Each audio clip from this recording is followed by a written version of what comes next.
अच्छा नहीं लगा। क्या अच्छा नहीं लगा? पता नहीं, पानी पीने को भी गए हो साथ सोचिए।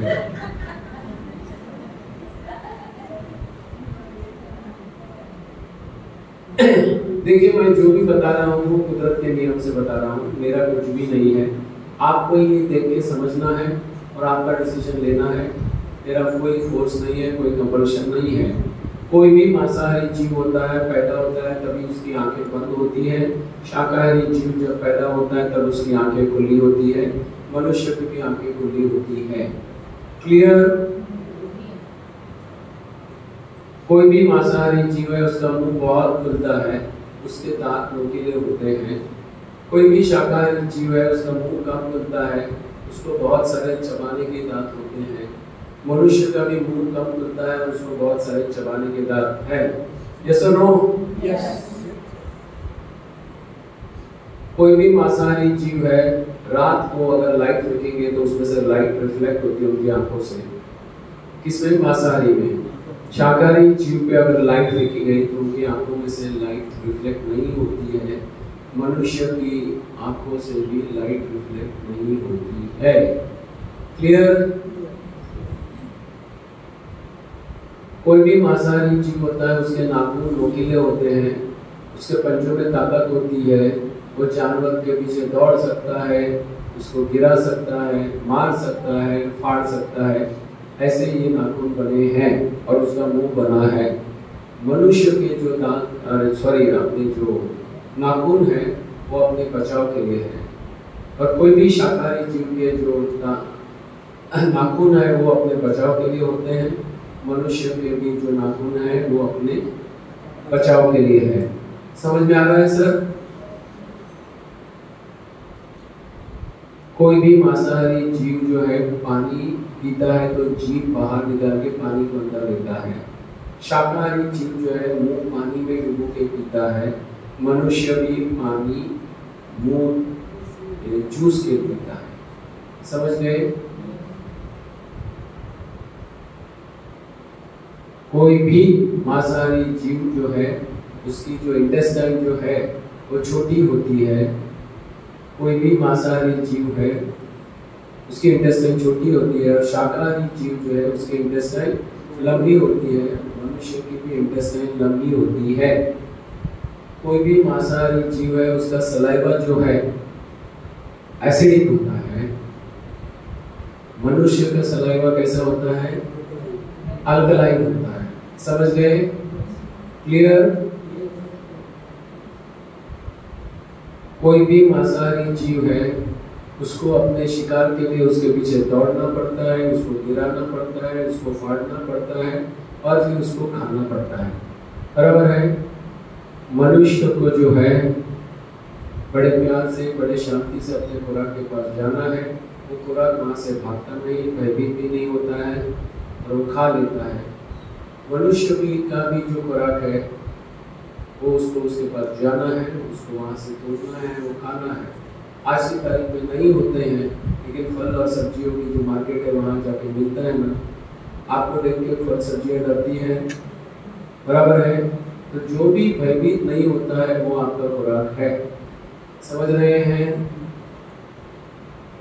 समझ गए क्या? चलो मान लो आपको एक मुर्गा पकड़ना पकड़ सकते हैं, एक मुर्गा छोड़ दिया मुर्गा पकड़ सकते हैं। हाँ, चलो मुर्गा पकड़ के लाया, आपको दे दिया, उसको फंसा के पकड़ा। अभी आपको बोलेगा चलो मुर्गे को मारो, आप मार सकते हैं। चलो आपको एक चाकू भी दे दिया, आप उसको काटेंगे? हाँ, आपको किसी ने काट के दे दिया, ऐसे ही खाओगे? हाँ, इसको पकाना पड़ेगा, मसाला डालना पड़ेगा, फिर खाओगे। बराबर है? फिर खाने लायक बनता है ना? इसके पहले बनता है क्या? ऊपर वाले की ऐसी व्यवस्था है क्या? ऊपर वाले ने अग्नि की व्यवस्था की है क्या? पंच तत्व है, उसमें जो है अग्नि तत्व और सूर्य प्रकाश है। बराबर है? जो घर में हम गैस या चूल्हा जलाते हैं वो तत्व नहीं है, आप समझ लीजिए।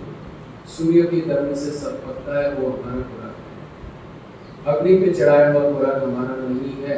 एक बहुत ही क्लियर समझ लीजिए, ये कुदरत की व्यवस्था है।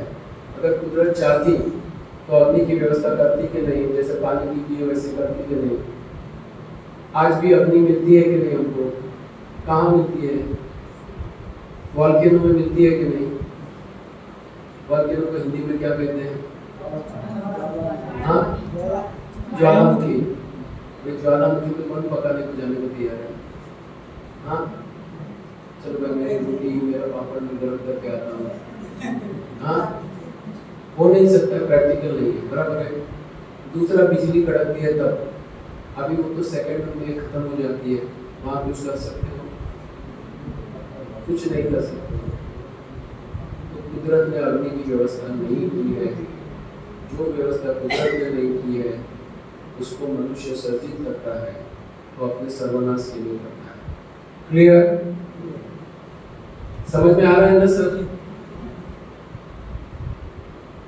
कोई भी मांसाहारी जीव जब मेहनत करता है, दौड़ता है, तो उसको भी पसीना निकलता है, तो उसका पसीना मुंह से निकलता है। कहाँ से निकलता है? और कोई भी शाकाहारी जीव है, जब भी वो मेहनत करता है तो पसीना चमड़ी से निकलता है। मनुष्य का भी पसीना कहाँ से निकलता है? चमड़ी से।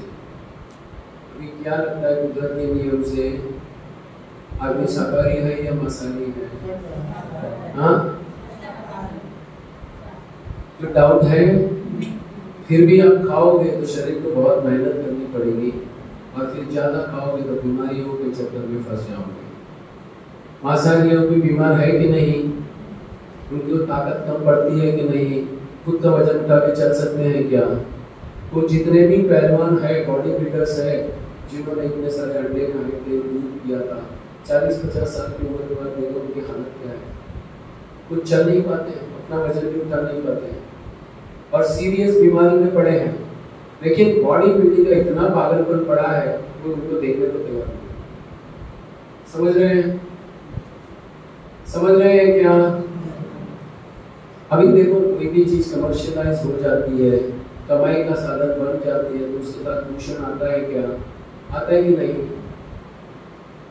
ये देखिए, 1957 की मुर्गी, 78 की मुर्गी, 2005 की मुर्गी, आज की तारीख में मुर्गी दिखती ही नहीं है। क्यों इसका वजन बढ़ाया? क्योंकि किलो के हिसाब से बढ़ती है। गलत खुराक, गलत इंजेक्शन देके बढ़ाते हैं, गलत तरीके से उसको मारते हैं, गलत तरीके से उसको प्रिजर्व करते हैं, उसमें बहुत सारे केमिकल डाले जाते हैं, आप तक लाने के लिए उसमें बहुत डेंजरस ट्रीटमेंट होती है, और आप खाते हैं तो हेल्थ का सत्यानाश कर देते हैं, रेडीमेड खाते हैं। समझ रहे हैं? क्लियर?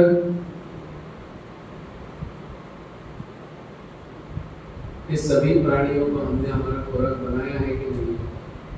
हाँ, कहीं ना कहीं प्रत्यक्ष अप्रत्यक्ष तरीके से खुराक बनाया कि नहीं? और इसी के कारण ये सब बीमारियां आई कि नहीं? सब जानवर के नाम पे है कि नहीं?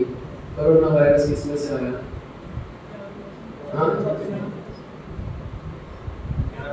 बैट में से आया, जो भी वो बोलते हैं, हकीकत क्या है किसको पता है? Bird flu, swine flu, mad cow, ये वो रैबिस वगैरह क्या है? सब जानवर के नाम है कि नहीं?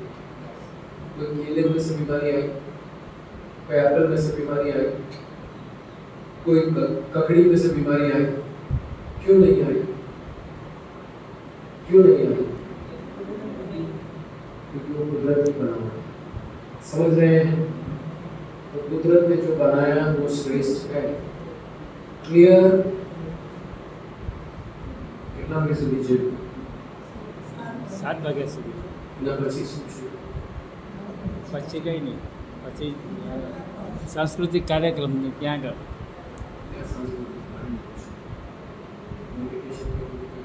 સવારે चलो मैं दूसरा टॉपिक ले लेता हूँ।